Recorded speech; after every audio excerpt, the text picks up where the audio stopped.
Hello everyone. Today we will discuss in this video about why do we fall ill.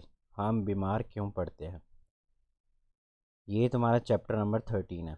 Okay, तो हम बीमार क्यों पड़ते हैं पहले देख लेते हैं कि एक हेल्थी पर्सन और इल पर्सन में डिफरेंस क्या होता है.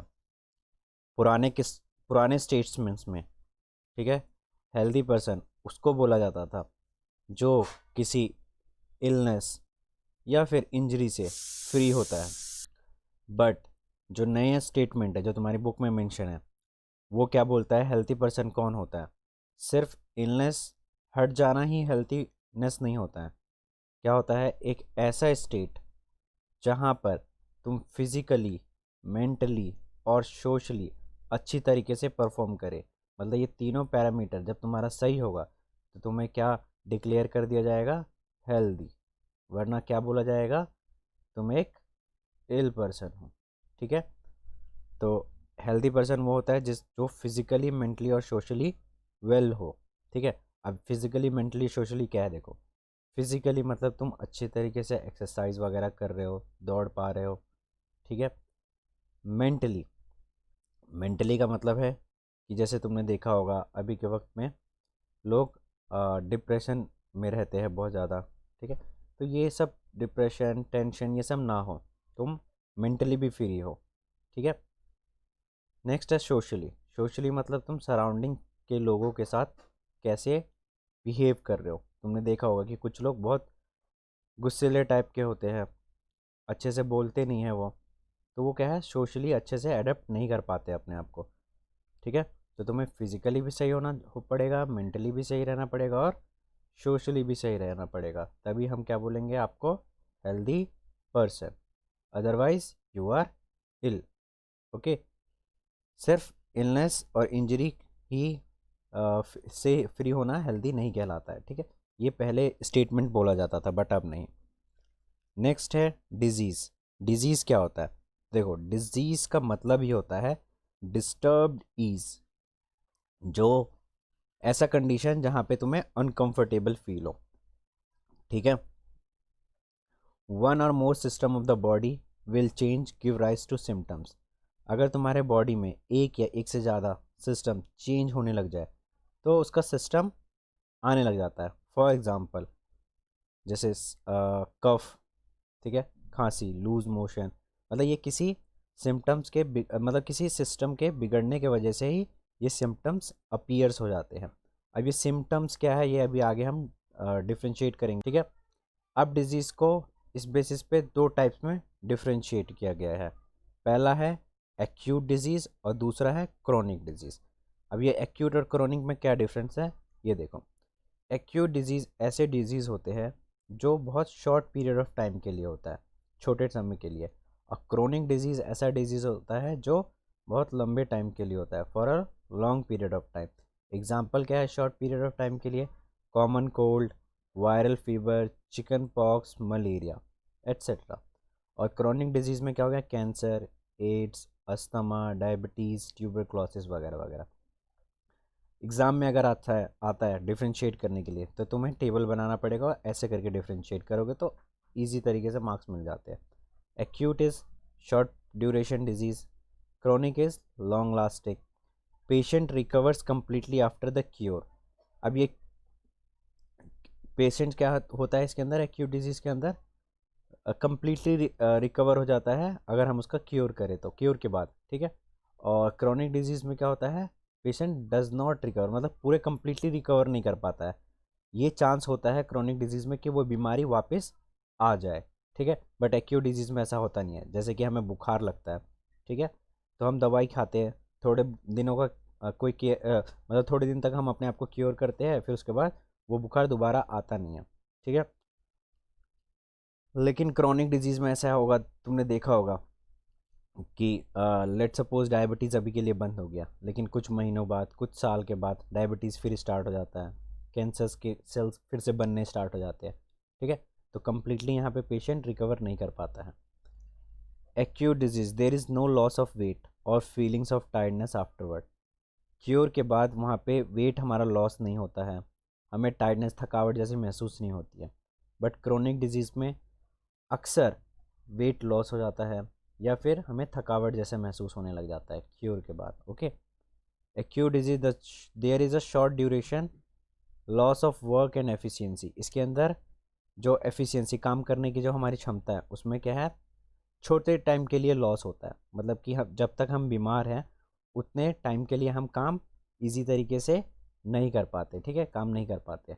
लेकिन क्रॉनिक डिजीज़ में ऐसा क्या होता है कि प्रोलॉन्ग, मतलब लंबे समय तक हम कोई काम नहीं कर पाते, एफिशिएंसी हमारी यहाँ पे कम हो जाती है। लेट सपोज कि तुम्हें बुखार हो गया, ठीक है, तो बुखार होने के बाद तुम कुछ 10 kg का वजन नहीं उठा सकते हो, ठीक है, जब तक बुखार है तब तक। जैसे बुखार ठीक होगा फिर तुम ये उठाने लग जाओगे।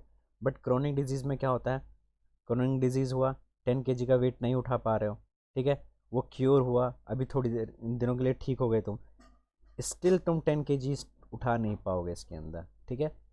तो यहाँ पे लंबे समय के लिए एफिशिएंसी हमारी क्या हो जाती है, कम हो जाती है, ठीक है। नेक्स्ट, सिम्टम्स और साइन, जो मैंने बोला था क्या डिफरेंस है इन दोनों में, देखो।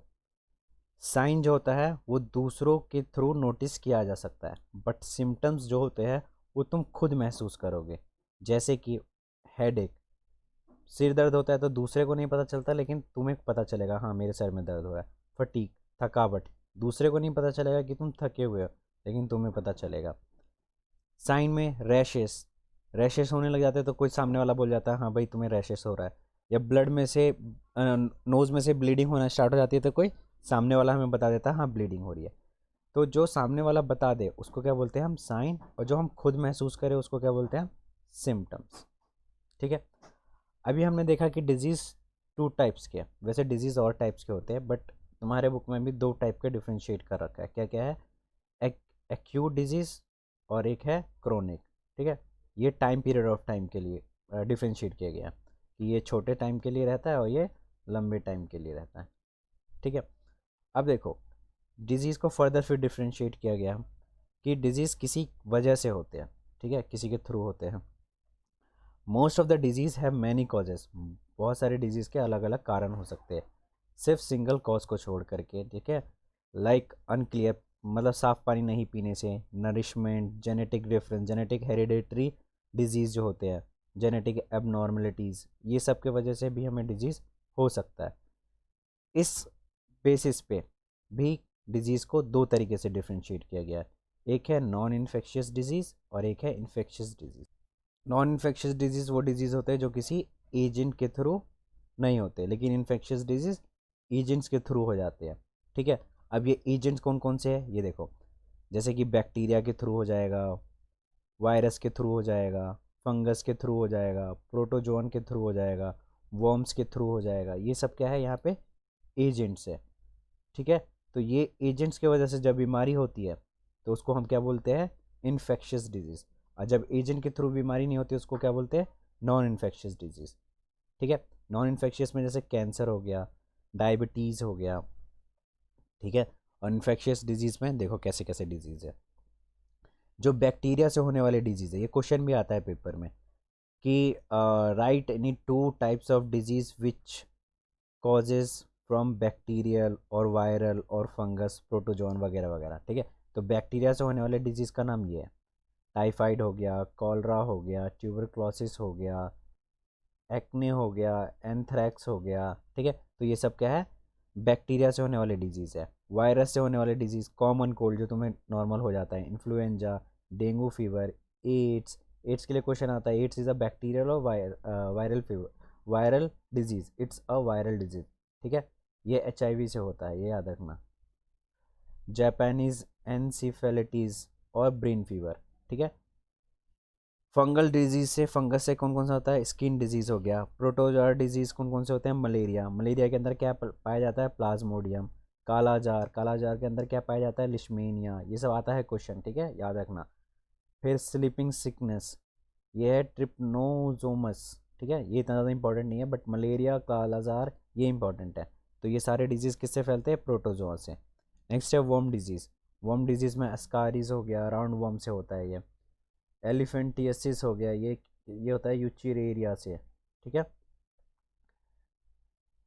फिर फर्दर इन्फेक्शियस डिजीज़ को भी दो टाइप में बांटा गया है। एक है कम्युनिकेबल डिजीज़, ठीक है। कम्युनिकेबल डिजीज़ वो होते हैं जो फैलते हैं, ठीक। और दूसरा है नॉन कम्युनिकेबल डिजीज़ जो फैलते नहीं हैं। कम्युनिकेबल डिजीज़ के एग्जांपल क्या है? Common cold, chicken pox, tuberculosis और सेक्सुअली ट्रांसमिटेड डिजीज़, एड्स वगैरह, ठीक है। ये सब इन्फेक्शियस तो है बट कम्युनिकेबल भी है, ठीक है। और मलेरिया क्या है? नॉन कम्युनिकेबल डिजीज़ जो फैलता नहीं है। अगर एग्जाम में आता है डिफरेंशिएट बिटवीन इन्फेक्शियस डिजीज़ और नॉन इन्फेक्शियस डिजीज़, तो क्या लिखेंगे? देखो, इन्फेक्शियस डिजीज़ जो किसी एजेंट के थ्रू अटैक्ट होता है, pathogens is the agent, okay, जैसे virus, bacteria, fungus, protozoa, worm वगैरह। और non infectious disease cause by factors other than the pathogen, pathogen को छोड़ करके किसी दूसरे तरीके से हमें कोई बीमारी होती है, जैसे कि कोई ऑर्गन ख़राब हो जाता है हमारा तो बीमारी हो जाती है, हेरिडिटरी प्रॉब्लम होता है तो बीमारी हो जाती है, मतलब इंटरनल ही कुछ प्रॉब्लम होता है तो इसमें बीमारी होती है, ठीक है। नॉन इन्फेक्शियस में किसी के अटैक करने से नहीं होती है बीमारी। Infectious diseases cause due to the extrinsic factor, extrinsic factor मतलब बाहर वाले फैक्टर, ये बाहर से आते हैं सारे, प्रोटोजोआ, वायरस, बैक्टीरिया, ठीक है, वर्म्स, ये सब बाहर से आता है। और ये cause due to the intrinsic, ये अपने अंदर की किसी प्रॉब्लम की वजह से जो डिजीज़ होती है उसको बोलते हैं इंट्रिंसिक।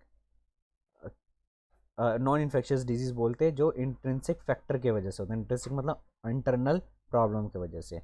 इन्फेक्शियस डिजीज़ ट्रांसमिटेड होता है, जैसे अभी हमने पढ़ा था, infectious is differentiated in two ways, communicable और नॉन कम्युनिकेबल। तो देखो, इन्फेक्शियस क्या होता है? ट्रांसमिटेड, कम्युनिकेबल जो फैल जाए एक पर्सन से दूसरे पर्सन में, मतलब कि इल पर्सन से हेल्दी पर्सन में चला जाता है, ठीक है। और non infectious do not gate transmitted from एक पर्सन से दूसरे पर्सन में, फैलता नहीं है। फैलने का मतलब कि जैसे कि टच करने से, ठीक है, ऐसे करके। और नॉन इन्फेक्शियस में ऐसा नहीं होता है, अगर किसी को कैंसर है तुम उसको टच करोगे तो तुम्हें कैंसर नहीं होगा, किसी को डायबिटीज़ है अगर तुम उसको टच करोगे तो तुम्हें नहीं होगा, ठीक है। बट किसी को कॉमन कोल्ड है तो तुम उसको टच करोगे तो हो जाएगा। किसी को कोविड-19 है, ठीक है, कोविड-19 बहुत पॉपुलर है, तो इसको वैसे भी मना करते हैं कि टच ना हो, तो ये क्या है? इन्फेक्शियस डिजीज़ है और कम्युनिकेबल डिजीज़ है, ठीक। नेक्स्ट है transmission of disease occurs through direct contact और सम मीडियम। इसमें जो डिजीज़ का ट्रांसमिशन होता है, जो टच करने पे मैंने बोला, वो डायरेक्ट भी हो सकता है और किसी मीडियम के थ्रू भी हो सकता है। डायरेक्ट मतलब एक तो टच कर दिया, दूसरा कुछ एयर के थ्रू चला जाएगा अपने अंदर, वाटर के थ्रू चला जाएगा या वैक्टर्स के थ्रू चला जाएगा। वैक्टर्स मतलब जो डिजीज़ वहाँ से उठाते हैं और तुम्हारे किसी हेल्दी पर्सन में इंजेक्ट कर देते हैं, ठीक है, वैक्टर्स। नॉन इन्फेक्शियस डिजीज़ कैसे फैलते हैं? ठीक है, तो नॉन इन्फेक्शियस डिजीज़ फैलते नहीं है, बट ये क्या होता है?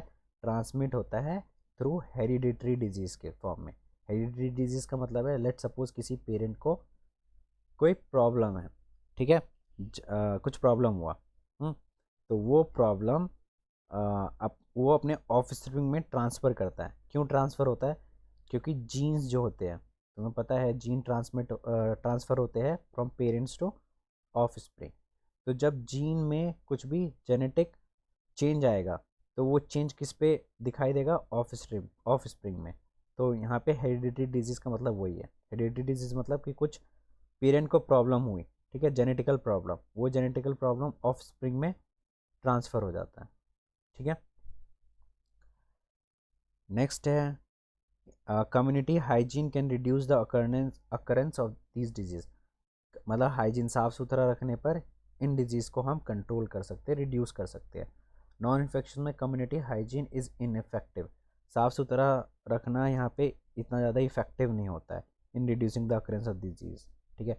फॉर एग्जांपल डायबिटीज़ हो गया, गोइटर हो गया। गोइटर जब हमारा थायराइड ग्लैंड अच्छे से परफॉर्म नहीं कर रहा होता है तो हमें बीमारी आती है। तो देखा, यहाँ पे किसी एजेंट की ज़रूरत नहीं पड़ी गोइटर करने के लिए। डायबिटीज़ कब होता है? जब इंसुलिन सही से फॉर्म नहीं होता, वो भी हमारे इंटरनल प्रॉब्लम की वजह से ही होता है। कॉलरा हो गया, मलेरिया हो गया, ये क्या है? इन्फेक्शियस डिजीज़, ठीक। मैंने जैसे बोला था कि डिजीज़ बहुत टाइप के होते हैं, तो देखो, मेल न्यूट्रिशन भी एक डिजीज़ होता है, hereditary disease, organ dysfunction is also a kind of disease. Mail nutrition में क्या होता है? जिसमें डिफिशियंसी हो जाती है, कमी हो जाती है न्यूट्रिएंट्स की बॉडी के अंदर, ठीक है, इम्बैलेंस, ठीक। और एग्जाम्पल में हो गया विटामिन ए की डिफिशियंसी से हमें क्या हो जाता है, नाइट ब्लाइंडनेस। तो ये मेल न्यूट्रिशन मतलब हम खाना अच्छे तरीके से नहीं लेते जिसमें पर्टिकुलर टाइप के विटामिन ना हो, तो हमें उस तरीके का डिफिशियंसी मतलब उस तरीके का डिजीज़ होना स्टार्ट हो जाता है। हेरिडिटरी डिजीज़ में जैसे मैंने बताया कि जेनेटिक चेंज होने की वजह से तुम्हें जेनेटिकल डिजीज़ होना स्टार्ट हो जाता है। फॉर एग्जांपल कि जैसे देखो यहाँ पे लिखा है hereditary is the biological process responsible for physical trait. एक फिजिकल ट्रेट मतलब पेरेंट से अनदर ऑफ स्प्रिंग में पहुँचाना इज नोन एज हेरिडिटरी, ठीक है। बट अगर इसके जेनेटिक्स में कोई चेंज आया तो इस ऑफ स्प्रिंग में तुम्हें पक्का दिखाई देगा। जैसे कलर ब्लाइंडनेस, कलर ब्लाइंडनेस में इसका मतलब है कि अगर पेरेंट्स को सही से कलर में डिफ्रेंशिएट नहीं कर पा रहे हैं वो, तो वो जीन अगर ऑफ स्प्रिंग में ट्रांसफ़र हो जाता है तो बच्चे को भी प्रॉब्लम होती है फिर कलर डिफ्रेंशिएट करने में, ठीक है। ऑर्गन डिसफंक्शन का एग्जांपल अभी मैंने ऊपर बताया था कि डायबिटीज़ किससे होता है, जब इंसुलिन की कमी हो जाती है गोइटेड थायराइड ग्लैंड की वजह से, ठीक है। तो जब हमारा ऑर्गन परफॉर्म अच्छे तरीके से ना हो तो ऐसे डिजीज़ को हम बोलते हैं ऑर्गन डिसफंक्शन डिजीज़। एग्जाम्पल में हो गया किडनी स्टोन, ये भी हमारे इंटरनली फॉर्म होता है। ब्लड प्रेशर लो हो जाना, ठीक है। तो ये सब क्या है, जब हमारा ऑर्गन सही से परफॉर्म नहीं करता है तो इस टाइप के डिजीज़ होना स्टार्ट हो जाते हैं। नेक्स्ट है जैसे मीन्स ऑफ स्प्रेड, जैसे अभी हमने ऊपर पढ़ा था कि डिजीज़ दो तरीके से हो सकता है, एक तो एजेंट के थ्रू और एक बिना एजेंट के। लेकिन जो एजेंट के थ्रू होता है वो क्या होता है, कम्युनिकेबल भी होता है और नॉन कम्युनिकेबल। कम्युनिकेबल जो होता है वो तो डायरेक्ट कांटेक्ट में होता है, ठीक है। लेकिन डायरेक्ट कांटेक्ट के अलावा भी कुछ कुछ मीडियम से आता है। वो मीडियम क्या क्या है ये देखो, एयर से आ सकता है, वाटर से आ सकता है, सेक्सुअल डिजीज़ भी हो सकता है और एनिमल से भी आ सकता है।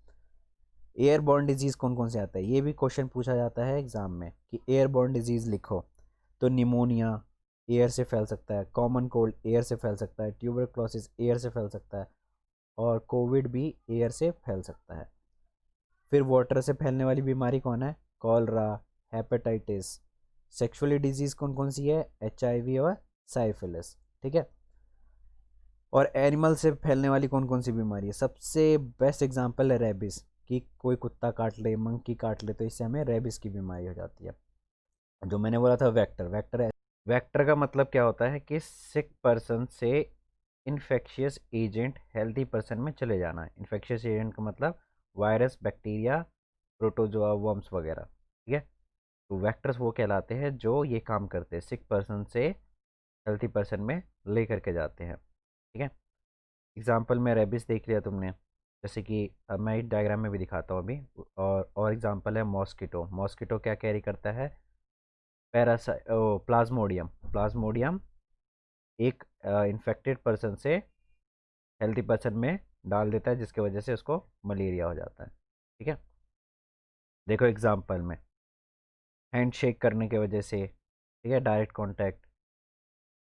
फिर उसके बाद है एयर के वजह से, ठीक है, जैसे इन्फेक्टेड पर्सन ने एयर छींका और एयर में वायरस चले गए और उस वायरस की वजह से हेल्दी पर्सन ने अगर उस एयर को इनटेक किया तो उसको भी डिजीज़ हो गया।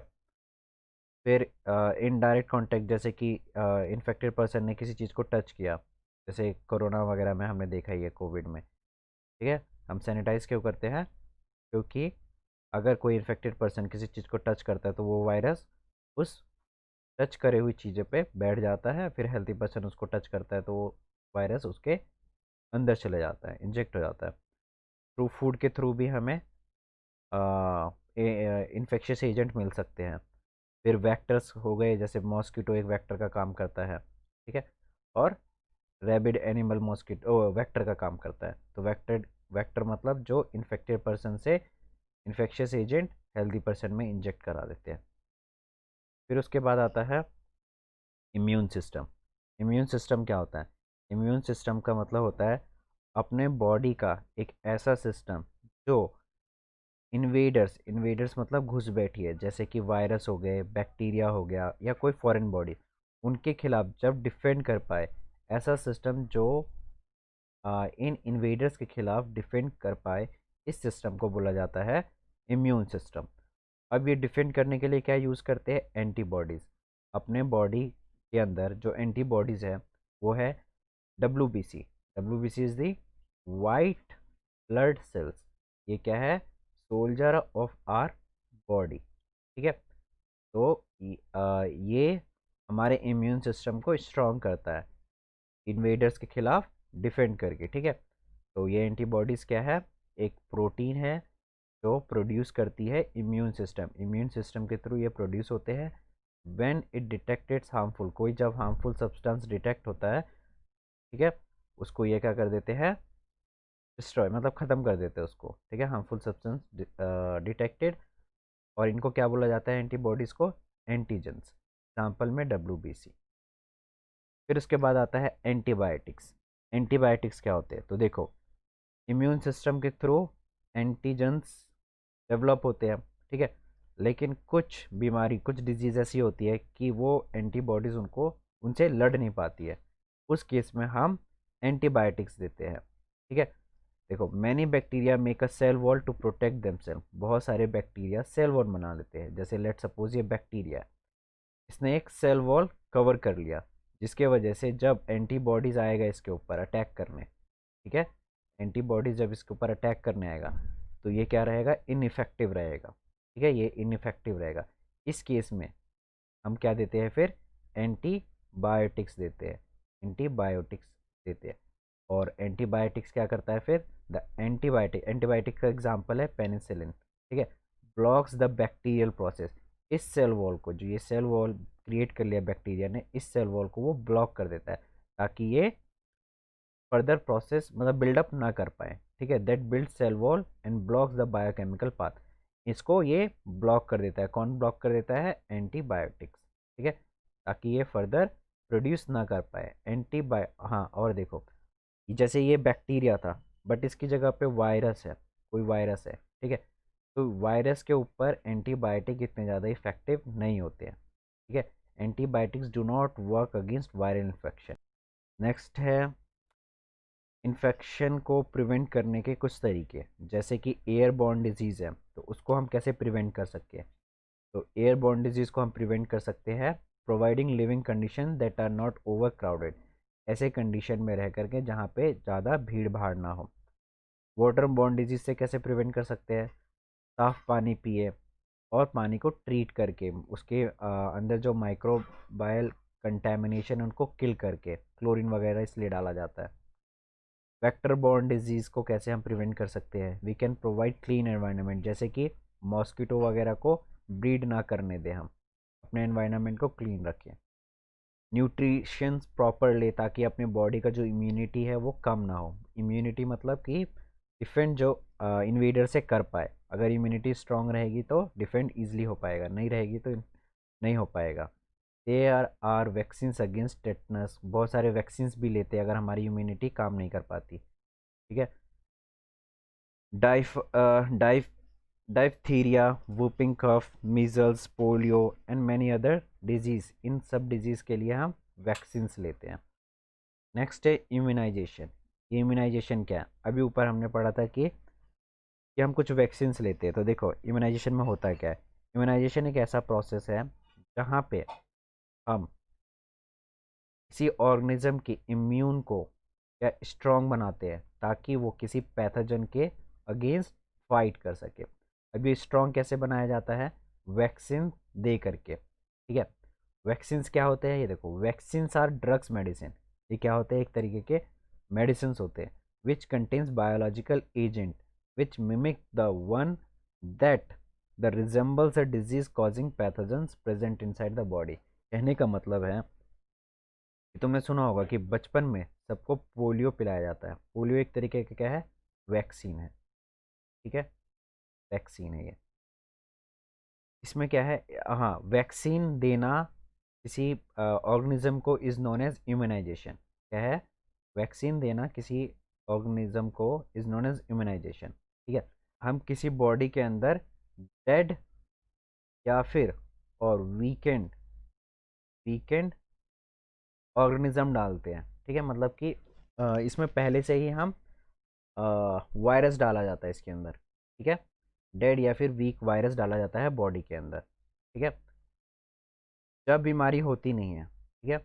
लेट सपोज एक बेबी है, ठीक है, ये बेबी है, इसके अंदर हमने इंजेक्ट किया वैक्सीन, ठीक है, ये वैक्सीन में क्या है, डेड या फिर वीक वायरसेस पड़े हैं, ठीक है, इस बॉडी के अंदर गया, अभी कोई बीमारी नहीं है, लेकिन फ्यूचर में जब उसको किसी डिजीज़ मतलब जिस पर्पस के लिए डाला गया, वो डिजीज़ जब इसके अटैक करता है, वो डिजीज़ जब इस बॉडी के ऊपर अटैक करता है, इस बेबी के ऊपर अटैक करता है, तो इसका बॉडी क्या हो जाता है, यूज टू हो जाता है, यूज टू हो जाता है।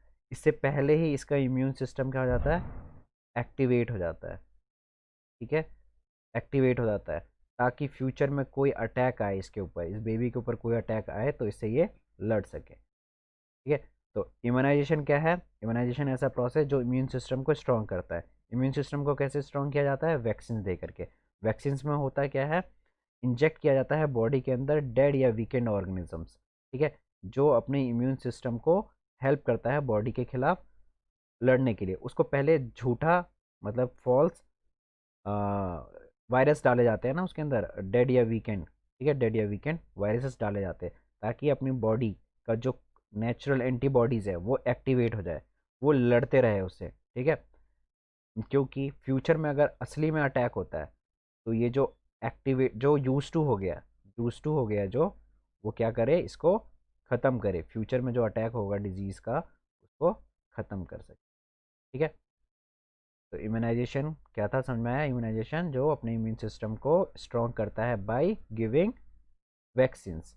और वैक्सीन्स में क्या करते हैं हम, डेड और वीकेंड ऑर्गेनिज्म इंजेक्ट करते हैं बॉडी के अंदर, ठीक है, ताकि हमारी इम्यूनिटी स्ट्रॉन्ग हो जाए और ऑर्गेनिज्म जो इन्वेडर्स हैं उनके खिलाफ लड़ पाए, ठीक है।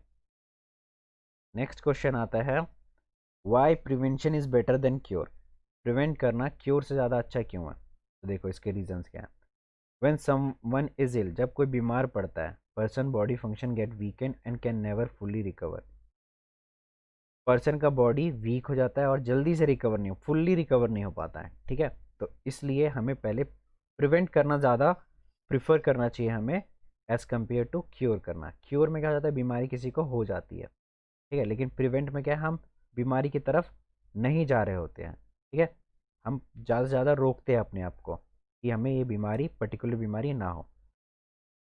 It takes time to cure disease, prevention क्यों ज़रूरी है, क्योंकि अगर किसी को बीमारी हो जाती है तो उसको क्योर करने में टाइम लगता है, वो बेड रिडन हो जाता है, ठीक है, और even though adequate care is provided to him, यहाँ तक कि प्रॉपर केयर उसे देना पड़ता है, ठीक है, मतलब बहुत ज़्यादा टाइम लग जाता है, ये कहने का मतलब है।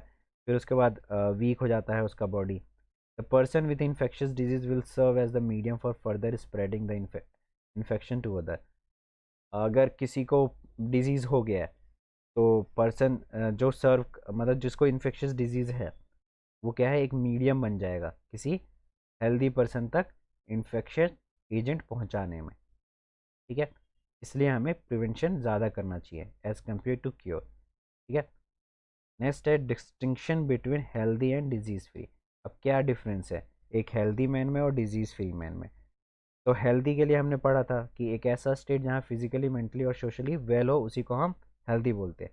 लेकिन डिजीज़ फ्री का मतलब ये होता है कि किसी पर्टिकुलर बॉडी के अंदर अगर कोई डिजीज़ नहीं है, ठीक है, तो उस आदमी को हम बोलेंगे डिजीज़ फ्री, बट उसको हम हेल्दी नहीं बोल सकते। और डिजीज़ फ्री पर्सन मे और मे नॉट बी हेल्दी, वो हेल्दी हो भी सकता है और नहीं भी। क्यों, क्योंकि लेट सपोज वो कोई इल नहीं है, उसके अंदर इलनेस कुछ नहीं है, लेकिन वो सपोज मेंटली परेशान हो या सोशली परेशान हो, कुछ भी परेशान हो सकता है, ठीक है। तो हम बोल सकते हैं कि डिजीज़ फ्री आदमी मे और may not healthy, but healthy is a disease free, लेकिन हेल्दी पर्सन में कोई डिजीज़ नहीं होगा तभी वो हेल्दी है। नेक्स्ट क्वेश्चन आता है, what is the difference between diarrhoea and dysentery, ठीक है। डायरिया एक ऐसा कंडीशन है जहाँ पे तुम्हें लूज मोशन या तुम्हारा स्टूल जो होता है वो कैसा होता है, वाटरी होता है, ठीक है। और डिसेंट्री क्या होता है, इंटेस्टाइनल इन्फ्लेमेशन होता है, ठीक है। ज़्यादातर ये कहाँ पे पाया जाता है, कोलन में। कोलन का मतलब जब तुम स्टाइन का डायग्राम देखोगे, ठीक है, ऐसे ही होता है स्टाइन का डायग्राम, ठीक। तो ये वाला जो पार्ट होता है, इसी पार्ट को बोलते हैं कोलन, ठीक है। इसी पार्ट में क्या हो जाता है, प्रॉब्लम हो जाता है। फिर ये डिसेंट्री के वजह से ही डायरिया होता है, ठीक है। और ऐसा डायरिया कैसा होता है, म्यूकस, म्यूकस के साथ, और ब्लड भी आते हैं फीसेस के अंदर, ठीक है। क्लियर है। डायरिया इज जस्ट नॉर्मल कि लूज मोशन हो गया, लेकिन डिसेंट्री में तुम्हें तुम्हारे कोलन में प्रॉब्लम होगा, साथ में तुम्हारा जो स्टूल निकलेगा उसमें म्यूकस आ सकता है या फिर ब्लड भी आ सकता है, ठीक। I hope Ramayo mentoring make a difference. Subscribe us on YouTube and get free doubt clearing session or notes.